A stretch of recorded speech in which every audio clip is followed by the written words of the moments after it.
43-year-old Richard Lubaraki also has a few skeletons in his closet. This is one of about 10 shirts I have. Really love them, but they don't, when they button, it's just a little bit too tight here. Richard is morbidly obese. That means he's at least 100 pounds over his ideal body weight and has a dangerously high body mass index. BMI measures body weight relative to height, and for most people should not exceed 25. At 6'4" and 342 pounds, Richard's BMI is a whopping 42. In the US, 10 million of those days are long gone.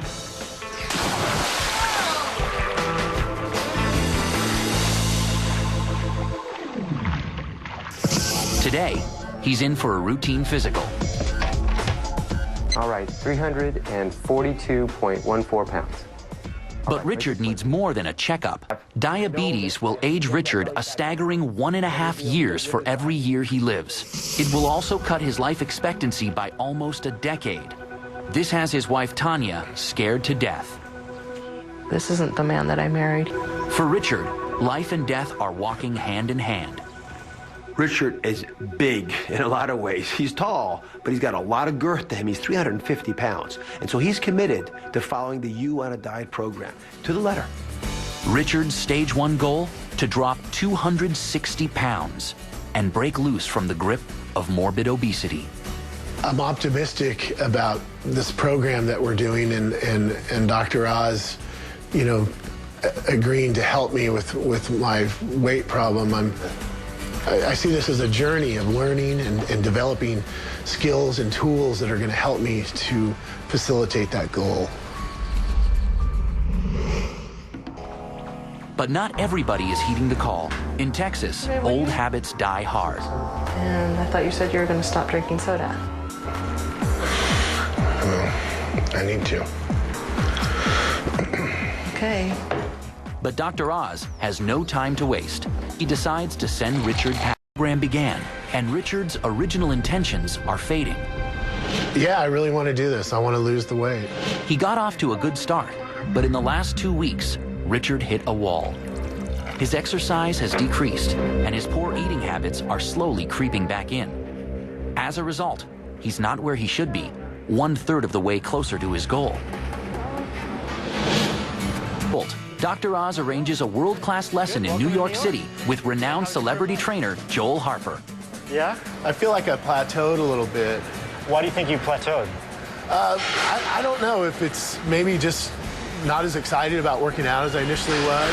I work with Olympic athletes, I work with Broadway stars, and 95% of the time, they don't want to work out either, but they just consistently keep going at it, and that's what makes the difference in results. Okay. So you ready to do a little bit of a jog? Yeah, sounds good. Let's go. All right. Come on, let's go. Yeah, you really want to float your feet up and down. Float like that. And float. And just when it's time for a cool-down break, an unexpected visitor joins them. How are you? Hey, good to see you, Dr. How's it going? How you doing, man? Good to see you. More fit every time I see you. Welcome. You've been working out? What a surprise. So what happened here? What? You're still there a little bit. Yeah. How's the program going? It's going okay. I've lost some weight. I don't know. That's so slower than I expected. I'm lifting weights. I probably need to turn up the cardio more and get out there. Well, if you know what to do, then how come you're not doing it? I'm asking because when I met you, you were bigger. I got to hand it to you there. You're doing better than most folks who have sort of lost control of their lives. But you're doing so well in the beginning part. I got to figure out how to turn the amps up a little bit because I know you can do it. Mm-hmm. There's no issue of ability here. So what do you think? What's he doing right and what's he doing wrong? Well, he's getting better at everything. It's like brushing your teeth, as you know. He's got to do a little bit every single day.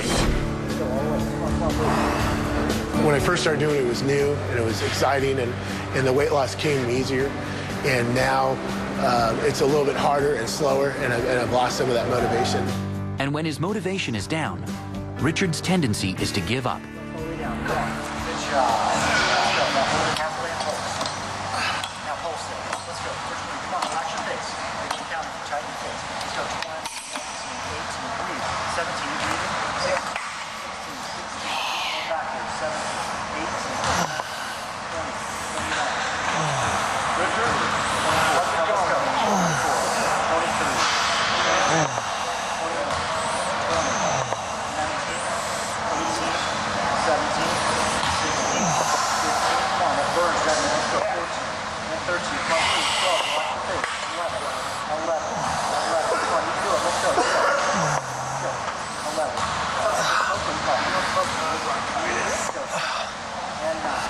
It's congestive heart failure he's got over there.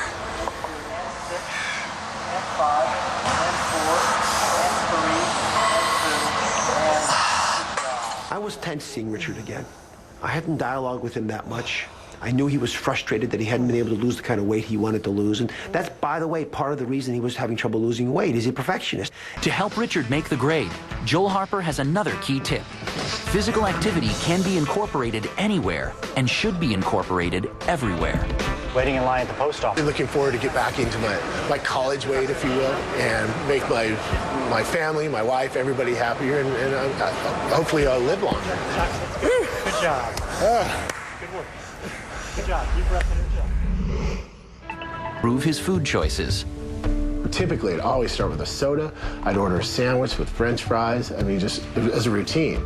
Now, when I go in a restaurant, I tend to try and pick the entrees that are a little bit healthier. We have JC's Caesar salad with grilled chicken. The salad would have been a lot healthier without the high-fat dressing. But Richard does get a point for ordering grilled chicken, for avoiding sugary sodas, and steering clear of the onion rings. After 5 months of ups and downs, Richard is inching towards progress. One of the tools Dr. Oz taught me is when you do have a weak moment or a dietary lapse where you eat the wrong thing, is to teach yourself to get back on. All right, Kira. Kira, you ready for a cannonball? Richard Lubaraki has let himself go for several years, drinking countless sodas a day, eating loads of fast food, and finding comfort at the drive-thru. The price he paid for years of poor eating and a sedentary lifestyle? High cholesterol, borderline diabetes, and a weight of nearly 350 pounds. After 6 months, Richard hasn't met his goal of turning the table on morbid obesity. But now he knows it's less about the amount lost than the amount learned. When I do have dietary indiscretions, if I eat the wrong thing, I don't enjoy it as much because I know how wrong it is and potentially dangerous. Richard hasn't lost as much weight as he should have. And there are a couple of things he has to do to rev things up. For one, he's got to take his exercise more seriously. Listen, he's a big guy. He's not going to be able to cut down the amount of food he eats, and he's going to be frustrated if he tries. So the goal for me was to get him to learn a few simple exercises that he could do by himself and make it fun. Because it was cool, it was hip.